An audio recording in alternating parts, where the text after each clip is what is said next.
A kú ìbẹ̀rẹ̀ ọ̀sẹ̀ tuntun, a sì tún kú dédé ìwòyí o. Ìròyìn lérèfé ni mo mú wá sétí ìgbọ́-yín. Ẹ jọ̀wọ́ ẹ wá nǹkan fìdílé láti tẹ́tí sí ìròyìn lérèfé tòní láti ẹnu ọmọ yín ìyáàfin Lydia Ọbọ́falẹ́yẹ.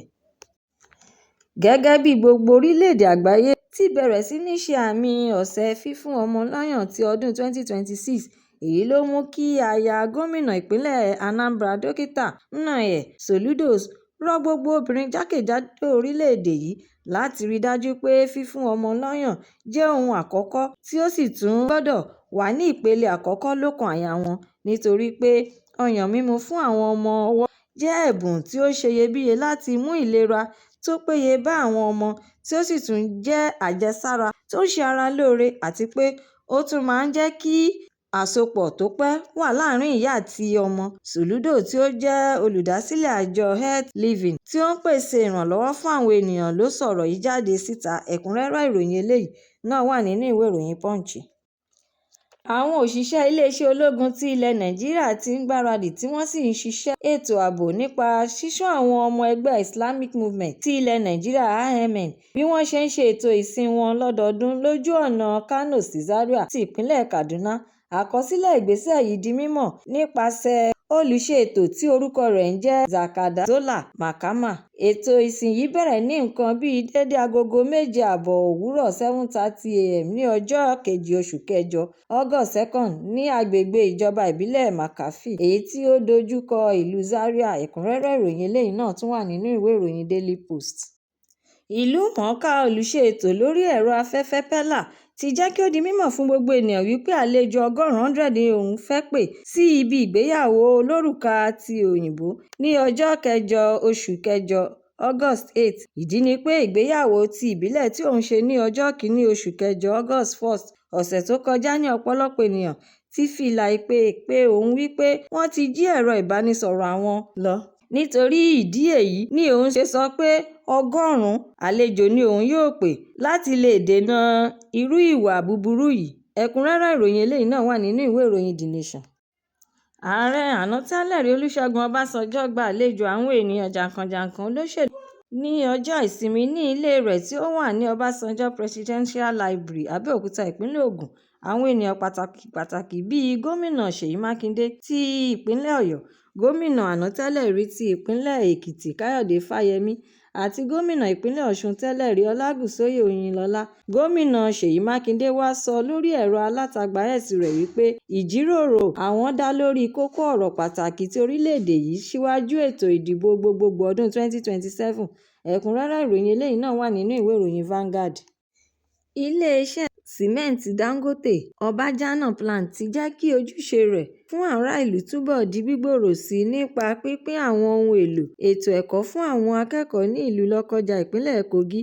Ọ̀gá àgbà ti ẹ̀ka Social Performance Dangote Cement Ọbájánà Plant, Adémọ́lá Adéyẹmí, ṣàpèjúwe pínpín ohun èlò ètò ẹ̀kọ́ fún àwọn akẹ́kọ̀ọ́ gẹ́gẹ́ bí ṣíṣe àfihàn gbígbòòrò ojúṣe tí ilé-iṣẹ́ àwọn ń ṣe, èyí tí ó ń fi ojoojúmọ́ di ńlá sí i. Ẹ̀kúnrẹ́rẹ́ ìròyìn eléyìí náà wà nínú ìwé ìròyìn This Day. Nínú ìjíròrò tí ó wáyé láàárín àwọn ẹlẹ́sìn Islam kan ní olùkẹ́kọ̀ọ́ ẹlẹ́sìn Islam Sheikh Ahmad Abubakar Gumi ti ṣe àgbéyẹ̀wò ọ̀rọ̀ àríyànjiyàn náà wípé kí ẹlẹ́sìn Mùsùlùmí tòótọ́ ṣe olóṣèlú tàbí kí ó gbájúmọ́ ẹ̀sìn ìpolongo dáradára. Ṣùgbọ́n Gumi jẹ́ kí ó di mímọ̀ fún gbogbo ènìyàn wípé ó dára kí ọmọ Mùsùlùmí òdodo ṣe òṣèlú ju kí wọ́n máa gbàdúrà fún àwọn olóṣèlú lọ. Ẹ̀kúnrẹ́rẹ́ ìròyìn eléyìí náà tún wà nínú ìwé ìròyìn Daily Trust.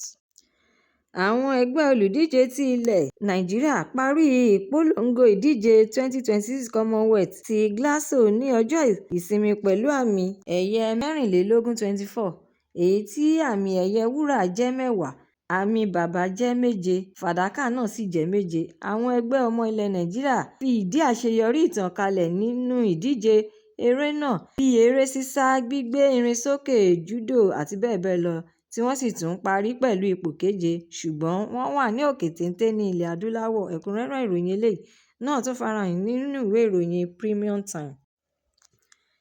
Àjọ elétò ìdìbò ti ilẹ̀ Nàìjíríà (INEC) ti ṣe àfihàn ìwé-ẹ̀rí ẹ̀kọ́ àti ìwé ìdánimọ̀ ti Ààrẹ Bọ́lá Tinubu àti ti igbákejì rẹ̀ Kashim Shettima, olùdíje fún ipò ààrẹ, àti igbákejì rẹ̀ lábẹ́ ẹgbẹ́ òṣèlú Nigeria Democratic Congress (NDC) Peter Obi àti Rabiu Kwankwaso, àti ti olùdíje fún ipò ààrẹ lábẹ́ ẹgbẹ́ òṣèlú African Democratic Congress (ADC) Atiku Abubakar síwájú ètò ìdìbò gbogbogbò ti ọdún 2027. Ìròyìn wá ṣàlàyé síwájú wípé àjọ INEC gbọ́dọ̀ ṣe àtẹ̀jáde ìwé-ẹ̀rí ẹ̀kọ́ wọn láàrin ọjọ́ 21 tí wọ́n bá ti gbà wọ́n, kí àwọn olùdíje àti àwọn ọ̀gá-lọ́gàá mìíràn lè ṣe àyẹ̀wò rẹ̀ fínífíní. Ẹ̀kúnrẹ́rẹ́ ìròyìn eléyìí náà tún farahàn nínú ìwé ìròyìn Nigeria Tribune Online. Olùdásílẹ̀ ilé ìjọsìn Living Faith lágbàáláyé Bishop David Oyedepo ti bu ẹnu àtẹ́ lu ìlànà ìgbésẹ̀ àbádòfin ìjìyà tí ó wà fún ẹnikẹ́ni tí ó bá wàásù nínú ọkọ̀ akérò nípa sísan náírà 50,000. Ó wáá sọ fún ìjọba àpapọ̀ wípé kí wọ́n jẹ́ kí ètò ààbò jẹ́ ohun àkọ́kọ́ lẹ́mìí wọn, kì í ṣe ṣíṣe àtúntò ọ̀rọ̀ ẹ̀sìn. Ẹ̀kúnrẹ́rẹ́ ìròyìn eléyìí náà tún wà nínú ìwé ìròyìn The Sun.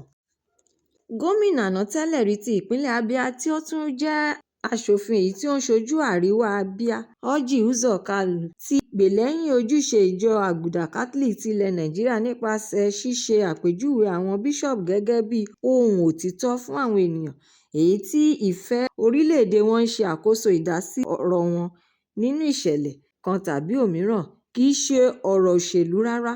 Uzor Kalu sọ ọ̀rọ̀ yìí níbi tí ó ti ń sọ̀rọ̀ lórí ìbáṣepọ̀ tí ó wà láàárín ìjọ àti ìjọba. Ẹ̀kúnrẹ́rẹ́ ìròyìn eléyìí náà wà nínú ìwé ìròyìn The Guardian.